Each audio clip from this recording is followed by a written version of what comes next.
Totem got a brilliant call. Well, Trav, I'm gonna contradict you there. I think Eternal Fire have got this. Really? Yeah. I feel like this is the common thing now. And next to you, I always feel stupid. But this is where Reply Totem win, and I'm going to feel like the best person in the world. Interesting predictions from both of you. I'll be checking in with you after the match to figure out just who's correct here, but I'll hand it over to you for now as we get our match started in just a few seconds. There we go. Ring of Fire it is to see if Reply Totem will sweep this in quite a swift 3-0, or if Eternal Fire will be managing to start to bring things back. A little piggyback place early on, and Mebius is going to be the frontline brawler, sucking up all the heals in the back. Yeah, both teams just opting to just more or less stick around in that mid. No team is breaking away for those side lanes just yet. Healers on the side of Eternal Fire just keeping his team topped up here. Only 3% on that middle zone there, but Supers have been charged out, and Nob is going to eat a nasty 3k from that B. But somehow it's Eternal Fire that have managed to regain control of the point. Yeah, some really good positioning from Maru in this kind of like back bush area. He's going to be able to pinch up now, and Buzzco's going to have nowhere to run, and Nob shortly after will be more of the same. So does have to retreat a little bit, not giving up too much ground. Needs to continue this fight, but yeah, they did have a 20% lead before Reply Totem started to push back. Yeah, Buzzco and Mebius, they were sped up there, but not really able to use it aggressively. And now with Maru's first super coming out into the mix, they forced out Eternal Fire. Mebius is on the back line. For a synergy-based comp, you don't really want your max to be on the back, but flanking really, really strong. They're getting one pick there. Angel Boy is going to fall to a second. And Eternal Fire, a reversal of situations. They've completely secured the mid. Nasty. Cleans up two on the back line, and just Mebius left alive. It's very much back and forward of team wipe one way, team wipe another, and the percentage will balance itself out. Yeah, they're finally going to answer Maria on the right side. Eternal 5 had enough. They sent Nob to go and deal with him. But in the meantime, Reply Totem just racking up all these points there. The speed is going to be coming out here from Mebius. No hypercharge from him, surprisingly there. And Eternal Fire, they've managed to push back Totem just a little bit. Yeah, I mean, I like that gadget from the Poco there. Got rid of the Amber Burn as soon as it started, but wasn't able to do too much in the long run. Now Maru versus Nob on this right-hand side. Managed to pick the super along the way as well. And Mori getting so many shots. It's beautiful. And they're running away with it, getting about a 40% lead now. And it's getting out of hands for Eternal Fire. Yeah, Totem's just standing at the max range. They're shooting each other. They're chilling a bit. But the last push coming out here from Eternal Fire, managing to regain control of that center. But Maru shreds through the opposition. The three-man super from him does so much damage. It's the last stand there from Eternal Fire, and I don't think it will be enough. Totem are going to claim game number 1. I mean, there's only so much heals can do, right? Once you've thrown 3 shots in a super, you kind of like, oh, well, now, if I don't heal him, he's going to have 3 people shooting at him and our front line's gone. And then everything crumbles from that point, and Reply Totem just took full advantage of that. I mean, they had to deal with the Griff on the right-hand side, because he was just wreaking havoc for the entire game. Yeah, I mean, we talked about these breakaway plays, and he didn't even come in from the side lane. He came in from the front and somehow managed to end up there, made it his home the entire game. So I hope the Eternal Fire aren't going to let that happen. If not, we're going to see a 3-0 sweep here. Well, Reply Totem, Eternal Fire starting the second game out the same way as the first. Just slow, a bit composed, just stepping here and there, but this time it is Eternal Fire with the early percentage. It's only 5% though, and Totem already going to be getting that back. Maru's position here on the right side, always presenting that threat of sneaking into that right side here. Eternal Fire, they're so reliant on this max speed. It's going to come out here, and they're going to try and get a little bit of value. They're going to have their eyes on Mori, cleaning him up, and getting just a little bit of control in the mid, but they're so scared of Maru. Yeah, they're just running away from him, and now he has managed to get himself back in this right-hand side push again. Nob taking some fire, and Reply Totem will just go, okay, fine, all 3 of you shoot him, we'll just go and sit in the mid.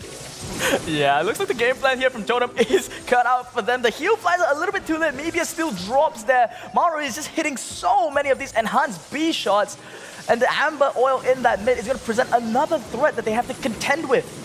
Nob has managed to pick up the B though, and now Angel Boy does have to retreat just slightly, and Nob will get that along with the max speed. Little super being thrown backwards, so they can't retreat, just narrowly misses. And this Ego on the front lines tanking so many of these B shots, he tries to get back into the mix. Yeah, this is a great opportunity there for Eternal Fire there to catch up. Mebius, though, has to stay alive here. Maru is still just there, almost in a range to be pinched there. If Maru's just going to shoot up just a little bit, Mebius is going to fall there. But Eternal Fire, they gradually catch up in the percentage. Yeah, but, I mean, Maru's just got 2 with a simple pinch and Poco overstepping. But now the hype charge is there. Little shield being provided, but instant burn down from Maru. Can he get the Poco kill? Doesn't look like it so far, and Mebius will get Angel Boy too. And this is going to be Eternal Fire eventually taking the lead. It's a good advantage that they can have. Let's see if they can hold on to it. What they have to be worried about right now is this Griff Super and Mari Super. Angel Boy has already thrown down the oil right now. Eternal Fire, they are the ones that are in control, dodging out a lot of these shots. Mari's already used his slow. They're running out of resources. Another speed from Mebius going to be coming out here, but not really waiting for Poker to heal up. He just wants to play on his own right now. 90%, very, very close. Eternal Fire just might be able to take this back, and they do. I mean, there was a lot of just kind of ignoring the Griff in that game, and it seemed to work a bit better. There wasn't as many pinches coming through as... I feel like it was kind of maybe just Poco kind of poking, no pun intended, towards the Griff instead of the Lola taking that matchup head-on and dying over and over. Lola seems to be that little bit more helpful in the mid and placing down their ego and tanking those D shots when they're coming through. Because it was Mori who was kind of ripping through them in the first game. Yeah, let's see if Totem's going to be adapting to that game plan. It doesn't really seem like they're making much adjustments. It's going to be the same lane setup. Eternal Fire do seem to be playing with a lot more confidence right now as Mebius gets the first kill of the game. He says he likes Max, but this is just a kind of another level here. He's playing it so well, and eventually Maru's going to return to this kind of mid-fight and push him back that little bit more. This is a 30% lead already for Eternal Fire, and they're just running away with it. Yeah, this is what I expected to see a little bit more of, just Mebius, getting all such good matchups, honestly, here for the Max here. Not like his performance in game number, maybe he has warmed up already. Already 50% trap. Yeah, these comfort picks, and maybe it's just really showing his worth, and a little flank around the left-hand side now, from Mori, and Ego's going to be placed to tank some of those shots. Maybe it's going to be stopping him from getting anywhere, but the slow that Mori provided has kept him alive for that little bit longer, and Nob very low. Bosco not providing any heals just yet, as he might need to soak up some for himself. Big super coming out here from Maru, but he's too low to capitalize on it. Totem aren't in the position to answer to this aggression. And Eternal Fire, they're just sticking together, just getting healed up by the Poco and just gradually inching forward to victory.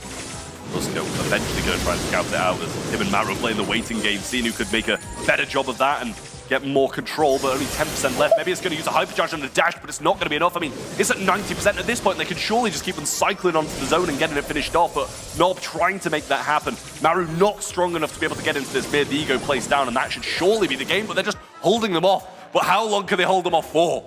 It's 4% left. Eternal Fire. Just man up and walk into the center. They're waiting for max speed. They're waiting for a lot of resources. Mebius, he wasted one of the supers, but barely enough there. He's going to get the set in, and Eternal Fire, they've got one set of their own right now. I mean, that was a well-deserved set as well, and didn't start off too well for them, but after a few adjustments, they started sending that Poco to the right-hand lane, and Max, or Mebius, I should say, started doing a lot more work on those front lines, evading a lot more shots, getting a lot more kills. Eternal Fire really set themselves up for victory.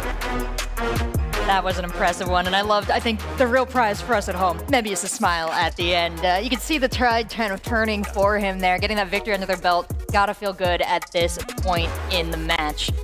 Could still take it back.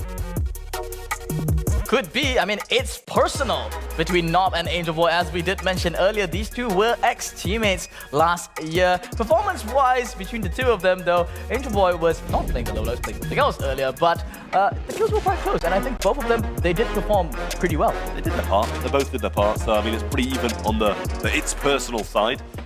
So both players really doing the work, and it is Canal Grande up next, so maybe we'll eventually get to see that shade. maybe just maybe. Who knows?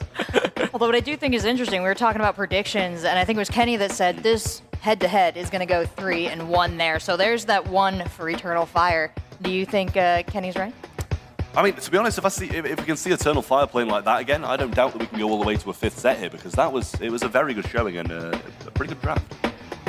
Good draft, good showing. Anything else you want to add there, Spoo, as far as accolades? Well, accolades-wise, not really. But looking at the next two maps, I think they are pretty good maps to come back on. Yeah. Canal Grande is a new map, right?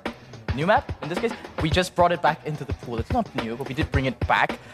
Strategically, a lot has changed here. And there are a lot of very scary picks that could come out. And in Totem, they just haven't really done their research, or their coach hasn't really looked too deep into what Eternal Fire is playing. They may have a pocket strat or two that they could pull out.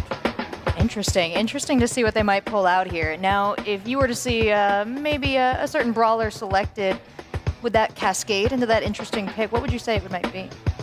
You're going to ask me this one. I mean, Juju, I want to see Juju and Shade. I was going to say Juju and Shade. It's going to be Juju. I've heard so much about Juju. I don't think we will, but I'd like to, and I think whichever team would get her would be in a very good position to be able to either make it 2-2 or you have a better luck 3-1 for an SK jersey.